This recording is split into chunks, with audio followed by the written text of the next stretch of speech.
नदी किनारे बैठकर मोनिका गंदे कपड़ों को धो रही है। वहीं दूसरी तरफ दरवाजे पर दुल्हन के जोड़े में खड़ी है अनु। ये कैसे अनडेवलप्ड गांव में शादी कर दी पापा ने मेरी। तभी हाथों में पूजा की थाली लेकर गंगा अपनी बड़ी बहू को आवाज देती हुई कहती है, अरे बहू, अब तक तालाब में तेरे कपड़े धोने खत्म नहीं हुए क्या? देख, छोटी बहू आ चुकी है अपने ससुराल, अब तू भी जल्दी आ जा, गृह प्रवेश करवा। हाय दैया, देवरानी जी आ गई। मुझे तो लगा अभी थोड़ा वक्त लगेगा उन्हें गांव तक पहुंचने में। मोनिका भागी भागी तालाब से घर की तरफ आती है, जहां गंगा अनु का गृह प्रवेश करवा रही। आओ बहू रानी, घर के अंदर आओ। गृह प्रवेश के बाद अगले दिन सुबह अनु गर्मी से परेशान होती हुई रसोई में खाना बना रही है। हाय राम, कितनी गर्मी पड़ रही है और अभी तो मुझे अपनी पहली रसोई का खाना भी बनाना है, पर यहाँ आसपास तो मुझे सब्जियाँ दिखाई ही नहीं दे रही। तभी वहाँ पर गंगा आती है। अरे बहू, मैं तो तुझे बताना ही भूल गई, रसोई की सब्जियां खत्म हो गई हैं और अब सब्जियां लाने के लिए तालाब के उस पार सब्जियों के खेत में जाना होगा। क्या खेत में जाना होगा सब्जियां लाने? कोई मॉल नहीं है आसपास सब्जियों का? तभी रसोई में आती शिखा ये सारी बातें सुनकर कहती है, नहीं छोटी भाभी, ये गांव है और यहाँ कोई मॉल नहीं है। यहाँ सब्जी लाने के लिए तालाब को पार करके सब्जियों के खेत में ही जाना पड़ता है। तालाब के उस पार हमारा सब्जियों का खेत है। अब अनु मोनिका के साथ तालाब के ऊपर बने लकड़ी के पुल के सहारे तालाब के उस पार जाती है, जहाँ बहुत सारी सब्जियों की खेती होती है।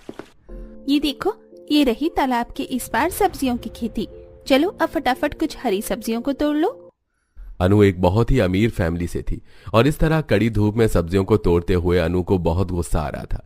कुछ देर बाद मोनिका और अनु सब्जी को लेकर घर आती हैं, जहां अनु का बदलता रूप देख गंगा कहती है, क्या हुआ बहू, गुस्से में लग रही हो? गुस्सा नहीं तो और क्या करूं? पहले दिन ही मुझे गवारों की तरह सब्जी लेने के लिए तालाब के उस पार भेज दिया। अरे आप लोगों का कोई स्टैंडर्ड है या नहीं? पर मेरा बहुत है। विशाल, मेरी बात कान खोल कर सुन लो, मैं इस घर में अब एक और पल नहीं रह सकती। अनु ये कैसी बातें कर रही हो तुम? मैं अपनी माँ को छोड़कर कहाँ जाऊंगा? मुझे कुछ नहीं पता। अगर तुम चाहती हो हमारी मैरिड लाइफ सक्सेसफुल रहे तो तुम्हें अपना ये गवार परिवार छोड़कर मेरे साथ चलना होगा। देवर जी, जिद मत करिए। अगर देवरानी जी कह रही है वो यहाँ पर नहीं रह पाएंगे तो ठीक है, आप उनको ले जाओ दूसरी जगह, यहाँ सब मैं देख लूंगी। हाँ मोनिका, अब तक संभाल रही थी, आगे भी संभाल लेगी। ले जा तू अनु को। सास की नजर में जेठानी को अच्छा बनता देख अनु को गुस्सा आया, पर वो कुछ नहीं बोली और अब गांव के बाहर बसे एक अच्छी छोटी जगह पर अनु अपने पति के साथ रहने लगती है। वहीं मोनिका हमेशा की तरह अपने पूरे परिवार की देखभाल अकेले ही कर रही थी। तभी एक दिन गांव की कुछ औरतें और मोनिका बैठकर तालाब में झूठे बर्तनों को धो रही थी। अभी तो ये झूठे बर्तन धो लिए, उसके बाद मुझे अपने परिवार वालों के गंदे कपड़े भी धोने हैं। हाँ सविता, मुझे भी धोने हैं कपड़े तो, पर पहले ये झूठे बर्तन धो लूं। तभी आंखों में चश्मा लगाकर कोकोनट वाटर पीती हुई अनु वहां से गुजरते हुए कहती है, यो छी, कितने ही अनहाइजीनिक लोग हैं ये। कैसे तालाब में झूठे बर्तन और गंदे कपड़े धो रहे हैं। अच्छा हुआ मैं अपने ससुराल वालों से दूर हूँ, नहीं तो मुझे भी ये गवार हरकतें करनी पड़ती। मोनिका, ये तुम्हारी देवरानी है ना? ये क्या बड़बड़ा रही है हमें देख के? वो कविता, अनु को तालाब का पानी इस्तेमाल करना पसंद नहीं है। बड़ी आई ऐश्वर्या राय बनने वाली, शक्ल तो देखो इसकी, खुद को कहीं की महारानी समझती है क्या? तालाब से बर्तन और कपड़े धोकर मोनिका घर में आती है। 2 दिन हो गए बहू, तालाब के उस पार सब्जियों के खेत में एक बूंद पानी नहीं गया है। जा अपनी ननंद के साथ जाकर सब्जियों के खेत में पानी पटा दे, वरना सारी सब्जियां कड़ी धूप में गर्मी में सूख जाएंगी। मैं भी तैयार हूँ भाभी, तालाब के उस पार सब्जियों के खेत में जाने के लिए। अब मोनिका अपनी नंद के साथ तालाब से बाल्टी में पानी भर के पुल के रास्ते से सब्जी के खेतों में आती है और बाल्टी से पानी डालती है। कितनी गर्मी लग रही है भाभी, मुझसे नहीं होगा अभी। चलो अब घर चलते हैं। हाँ बस हो गया, चलो। अब जहां मोनिका अपने पूरे परिवार तालाब और तालाब के उस पार सब्जियों की खेती की देखभाल अकेले कर रही थी, वहीं दूसरी तरफ उसकी देवरानी अपने घर में एसी की ठंडी ठंडी हवा खा रही थी, टोटी से पानी का इस्तेमाल कर रही थी। ऐसे ही कुछ दिन गुजरते हैं। सब्जियां तो तोड़ ली, पर गलती से कुछ सड़ी गली सब्जियां भी इसमें आ गई हैं। अब क्या करूं? चिंता मत करो, जब पोल से गुजरेंगी तो ये सारी गली सब्जियां तालाब में फेंक देंगे। अब रेखा और विवेका सब्जियों को लेकर पुल के पास आती हैं और सभी सड़ी सब्जियों को तालाब में फेंकने लगती हैं।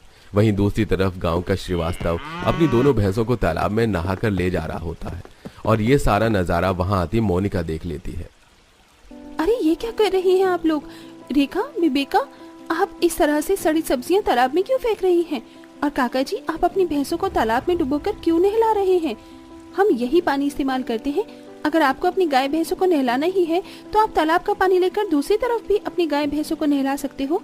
इस तरह गाय भैंसों को तालाब में छोड़ना ठीक थोड़ी है। गाड़ी से गुजर रही अनु ये सब देखती है।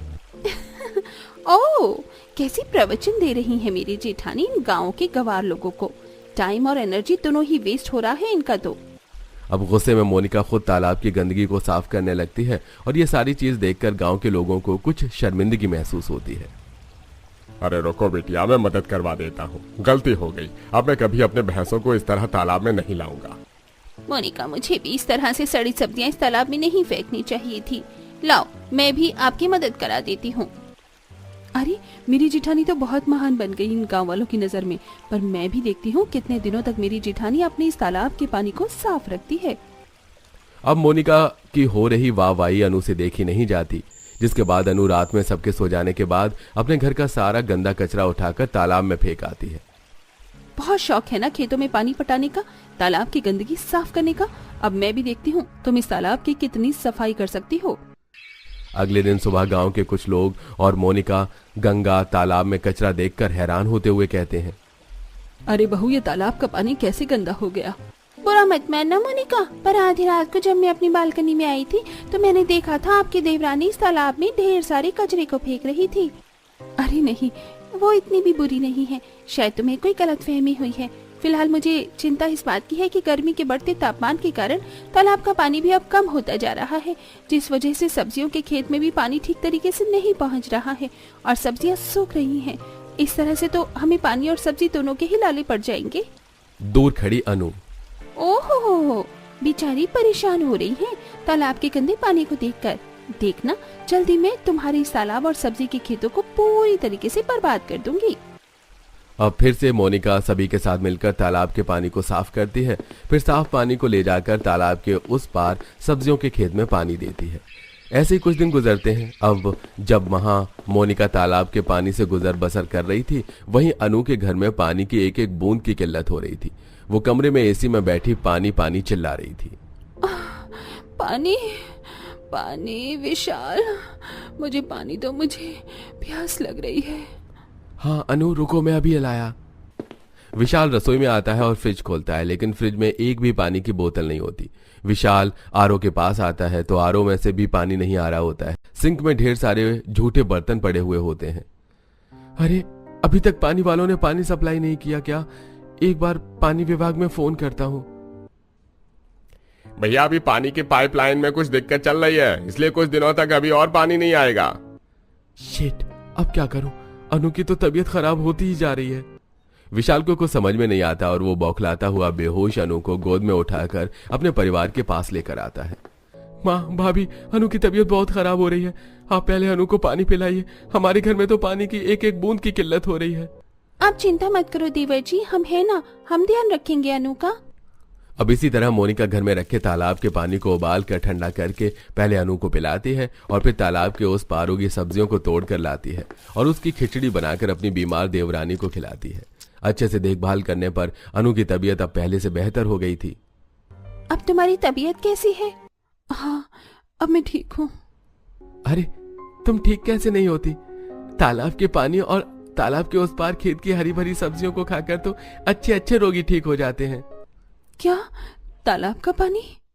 हाँ अनु, जिस तालाब के पानी को तुम अनहाइजीनिक मानती थी, आज उसी तालाब के पानी और तालाब के उस पार उगी हरी सब्जियों को खाकर ही तुम्हारी सेहत ठीक हुई है।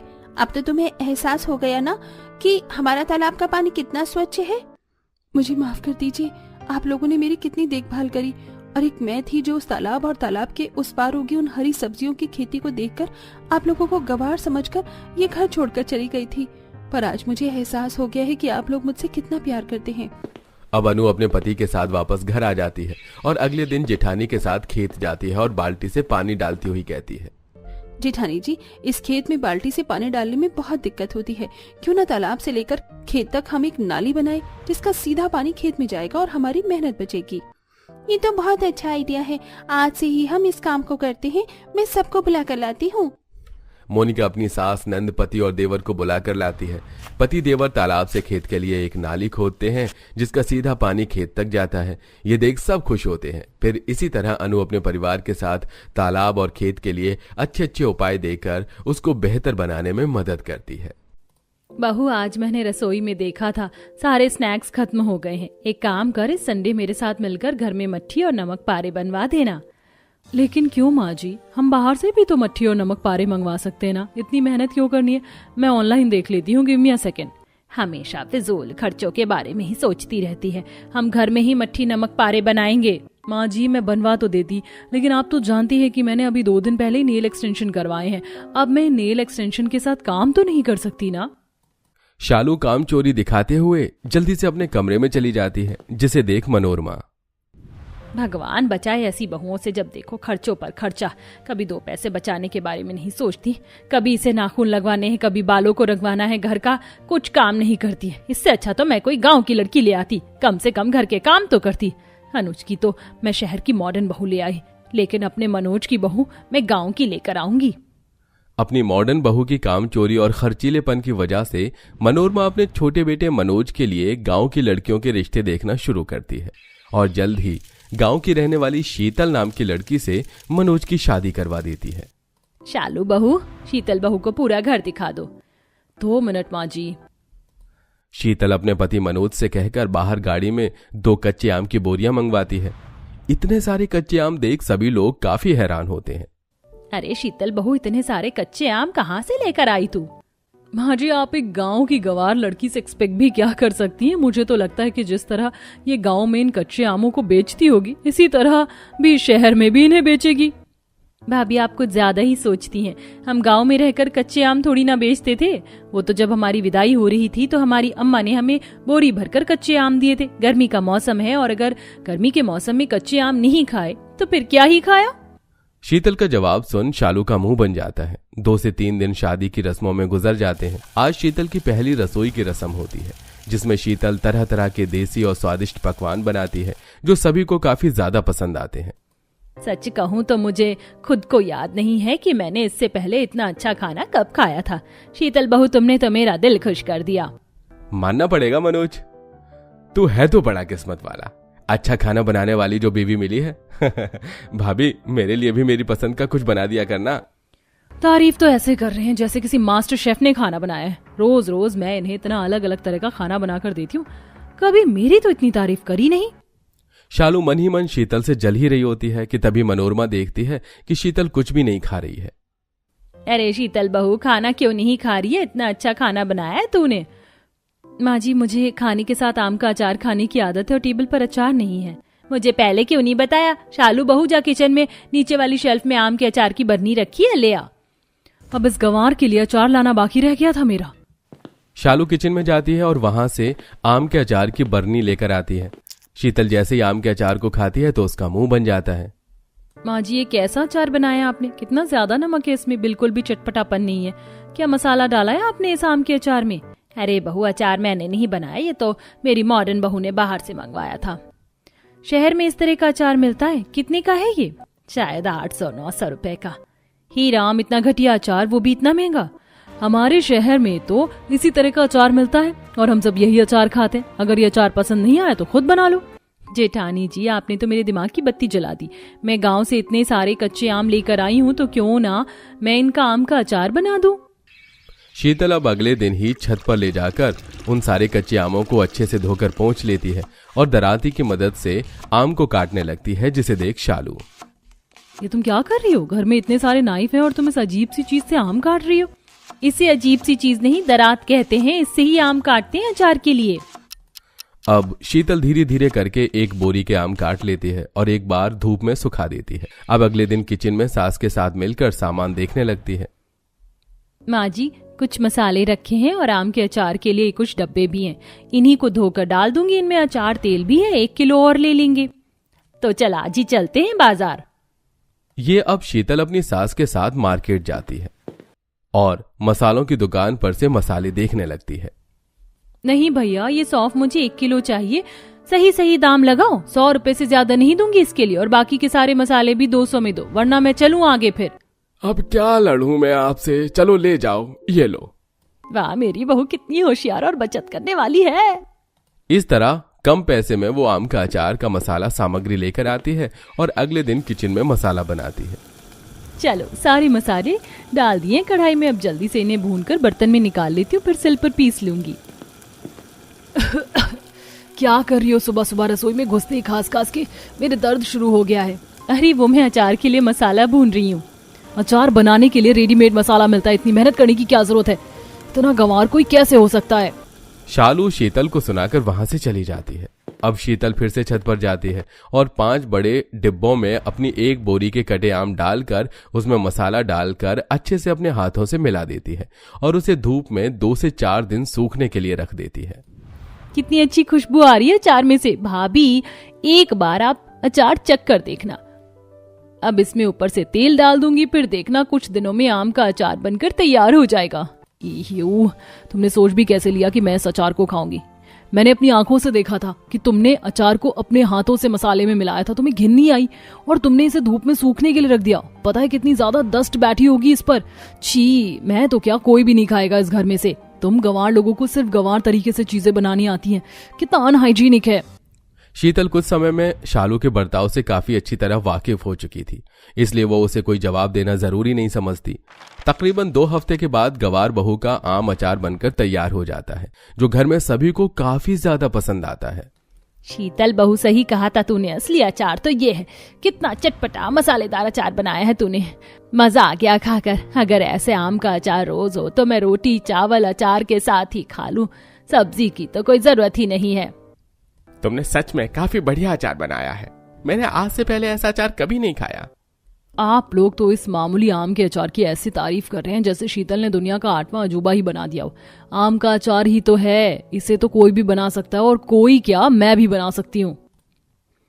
तो जिसे ढंग से रोटी तो आज तक बनाई नहीं गई, आम का अचार क्या बनाएगी? रहने दे मॉडर्न बहू। आपको तो मेरे बारे में कुछ पता ही नहीं है। अब आप देखते जाइए कि कैसे आपकी मॉडर्न बहू इस गंवार बहू से अच्छा आम का अचार बनाती है। शालू अपने कमरे में चली जाती है और अगले दिन किचन में बैठकर वो बचे हुए कच्चे आमों को लेकर उन्हें चाकू से काटने लगती है। कच्चे आम काटते काटते शालू अपनी उंगली ही काट बैठती है। मेरी उंगली! अरे जेठानी जी, आप क्या कर रही हैं? चाकू से आम नहीं काटते हैं, दरात का इस्तेमाल करते हैं। लाइए, मैं दरात से आम काट कर दे देती हूँ आपको। आप जब तक चोट पर दवाई लगा लीजिए, कोई जरूरत नहीं है, मैं खुद कर सकती हूँ, समझी तुम? अब जाओ यहाँ से। चाकू से आम काटने के चक्कर में शालू की 2 से 3 बार उंगली कटे हो जाती है, लेकिन वो अपनी जिद नहीं छोड़ती। आम काटने के बाद अब शालू ऑनलाइन आम का अचार बनाने के लिए मसाला देखने लगती है। मुझे तो रेडीमेड आम का अचार का मसाला मिल गया। कहाँ वो मेरी गांव से आई गंवार घर में मसाला बना रही थी और पूरे घर में धुआं फैला रही थी। बस अब थोड़े ज्यादा पैसे का ही तो है, ये 2000 का, बस इसमें क्या बड़ी बात है।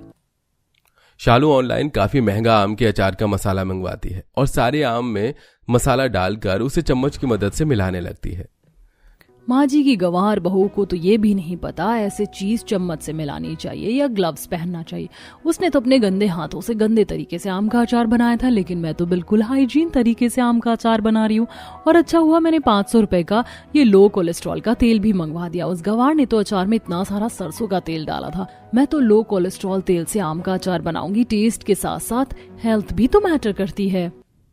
चम्मच से मसाला मिलाने की वजह से सारा मसाला ठीक तरीके से नहीं मिल पाता।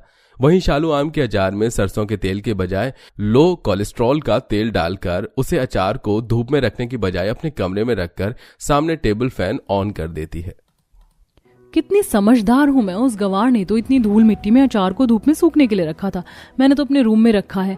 अब ना तो इस पर धूल मिट्टी लगेगी और ना ही कोई बैक्टीरिया, और आराम से टेबल फैन की हवा में सूख भी जाएगा। बिना धूप की रोशनी मिले उस अचार को बनने में कम हफ्ते भर से ज्यादा का समय लग जाता है। शालू जैसे ही अपने कमरे में जाती है तो देखती है कि आधे से ज्यादा अचार जमीन पर गिरा हुआ है। लगता है मैंने अपने कमरे की खिड़की खुली रख दी थी। बिल्ली ने कितना सारा अचार गिराकर खराब कर दिया। इससे पहले बाकी का अचार खराब हो इसे रसोई में ले जाती हूँ। सारा अचार अभी भी काफी ज्यादा टाइट था, जिसे मुलायम करने के लिए शालू अपना दिमाग का इस्तेमाल कर बर्नी में से उसे निकाल कर उसे स्टीम कर देती है, जिससे अचार मुलायम हो जाता है। और अब घर में सब जैसे ही शालू का बनाया हुआ अचार खाते हैं। ये कैसा अचार बनाया है तूने? न स्वाद है न कुछ। ये तो शहर में मिलने वाले अचार से भी गया गुजरा है। अपनी जिंदगी में मैंने इससे घटिया चीज कभी नहीं खाई। अरे मुझे तो यकीन ही नहीं हो रहा कि कोई इतनी घटिया चीज भी बना सकता है। लेकिन मैंने तो ऑनलाइन देखकर अचार बनाया था।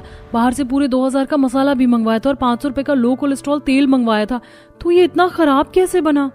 कुछ चीज देसी तरीके से बनती है ना, तो उसे देसी तरीके से ही बनाना चाहिए। हर चीज में अपने मॉडर्न तरीके को घुसाना जरूरी नहीं है। शीतल बहू ने बचत के साथ इतना अच्छा और बढ़िया अचार बनाया और तूने इतने पैसे फूंक दिए, लेकिन 2 पैसे का अचार नहीं बना।